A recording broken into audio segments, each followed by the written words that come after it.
नमस्कार, मैं दीपक शर्मा और मेरे YouTube मंच पर आपका स्वागत है। दोस्तों, क्या गोदी मीडिया ने यानी मोदी जी की गोद में बैठी इस देश की मीडिया ने चुनाव की हवा पहचान ली है, चुनाव का रुख पहचान लिया है? और क्या इस चुनाव में मोदी जी की दाल वाकई पतली है? और इसका एहसास अब गोदी मीडिया के चैनल्स के मालिक मुख्तारों को होने लगा है। और क्या इसीलिए इस देश के सबसे पुराने, सबसे बड़े नेटवर्क जी न्यूज़ ने मोदी और शाह और योगी इनका जयकारा लगाना अपनी टीवी स्क्रीन पर अचानक बंद कर दिया है? और बड़ी खबर यह आ रही है कि जी न्यूज़ के बड़े ताकतवर सीईओ, बड़े आप कह सकते हैं पावरफुल सीईओ अभय ओझा, जिनकी मोदी और शाह से बड़ी नज़दीकी थी, जिनको इस सरकार का हिमायती माना जाता था, उन्हें अचानक अपनी कुर्सी से हटा दिया गया। और यही नहीं, ओझा साहब ही नहीं, जो एंकर्स, जो पत्रकार कहीं ना कहीं सरकार के हिमायती थे, करीबी थे, उनकी भी छुट्टी की जा रही है। और जी न्यूज़ के जितने भी नेटवर्क में चैनल्स हैं, रीजनल, नेशनल, उन सब में अब मोदी और शाह को हाईलाइट नहीं किया जा रहा है जितना पहले किया जा रहा था। अब ज़्यादातर जो मीडिया की वेबसाइट्स हैं, उन्होंने अभय ओझा के बारे में खुलकर लिखा है कि उन्हें अचानक हटा दिया गया। एक चर्चित वेबसाइट भड़ास फॉर मीडिया ने लिखा है कि जी नेटवर्क के सभी चैनल्स पर अब मोदी और शाह और योगी के लाइव शो पर पाबंदी लगा दी गई है। अब दोस्तों, जो सबसे बड़ा सवाल है वो ये है कि गोदी मीडिया के पितामह, या यूं कहें जी नेटवर्क के मालिक मुख्तार, जिन्होंने सैटेलाइट टीवी की शुरुआत हिंदुस्तान में की, सुभाष चंद्रा ने क्या चुनाव का जो रुख है, इस चुनाव की जो हवा है, वो सबसे पहले पहचान ली है। और शायद इसीलिए सुभाष चंद्रा ने अपने सीईओ, पावरफुल सीईओ को अचानक कुर्सी से हटा दिया। और मोदी भक्ति में जो कई एंकर और पत्रकार थे, उनकी भी छुट्टी करने जा रहे हैं सुभाष चंद्रा। कईयों की छुट्टी कर चुके हैं। अब दोस्तों, आश्चर्य इस बात का भी है कि जो सुभाष चंद्रा मोदी जी के कभी बहुत करीबी हुआ करते थे, बड़े खास हुआ करते थे, इतने खास कि घर आना जाना था मोदी जी के, और मोदी जी बहैसियत प्रधानमंत्री सुभाष चंद्रा की ऑटोबायोग्राफी रिलीज करते थे, साथ में तस्वीरें रिलीज करते थे। वो सुभाष चंद्रा आज मोदी या शाह के इतने दूर क्यों हो गए?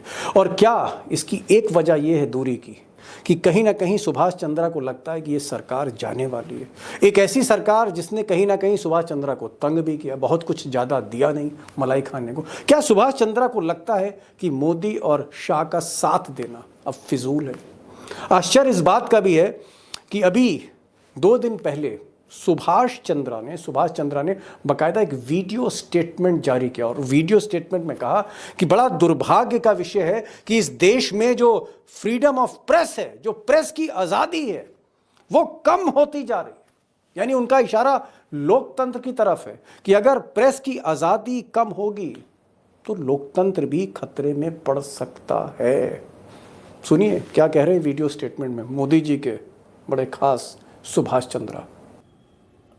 आज का दिन अंतर्राष्ट्रीय प्रेस फ्रीडम का दिन है। विश्व में शायद मुझे ये कहना पड़ेगा कि दुर्भाग्य है कि भारत का रैंकिंग प्रेस फ्रीडम में 180 देशों में से एक 159 नंबर पर है। अब दोस्तों, सुभाष चंद्रा या फिर जी जैसे बड़े नेटवर्क का मोदी से धीरे धीरे दूर हो जाना, और वो भी बीच चुनाव, जब चुनाव चल रहे हो, सेकेंड फेज खत्म हो गया है, थर्ड फेज की तरफ हम जा रहे हैं, ऐसे में जी न्यूज़ का किनारा कर लेना, क्या इसका मतलब ये है कि आने वाले समय में चाहे वो न्यूज़ 24 हो, चाहे वो फिर एबीपी न्यूज़ हो, या इवन रजत शर्मा साहब का इंडिया टीवी, या फिर आज तक, क्या धीरे धीरे हवा का रुख ये चैनल्स भी कहीं ना कहीं भांप रहे हैं? और आगे उनका रुख भी बदलेगा, may be after 5th phase, 5वें चरण के बाद या 6ठे चरण के बाद। क्या 4 जून से पहले कुछ और चैनल भी जी न्यूज़ के नक्शे कदम चल सकते हैं? बड़ा सवाल है। और ये एक कोई साधारण घटना नहीं है, ये एक असाधारण अभूतपूर्व घटना है कि सुभाष चंद्रा वो अपने चैनल में कह रहे हैं कि आप मोदी का लाइव शो मत दिखाइए। और इस तरह की खबरें मीडिया की वेबसाइट में छप रही हैं। उनके जो सीईओ हैं, जिस पर वो एतबार करते थे, उनको अचानक हटाया जा रहा है क्योंकि वो मोदी और शाह के करीबी थे।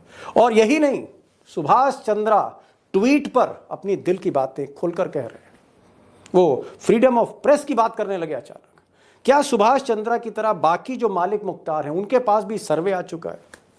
क्या एग्जिट पोल के आंकड़े बाकी मालिक मुख्तारों के पास भी आ रहे हैं? और क्या इससे यह पता लगता है कि कहीं ना कहीं मोदी जी का रथ फंस रहा है, एटलीस्ट दूसरे फेज तक? आगे क्या होगा ईश्वर जानता है। बहरहाल एक बड़ी खबर है और इसका इंपैक्ट आगे क्या होगा? क्या वाकई ये सरकार जाने वाली है?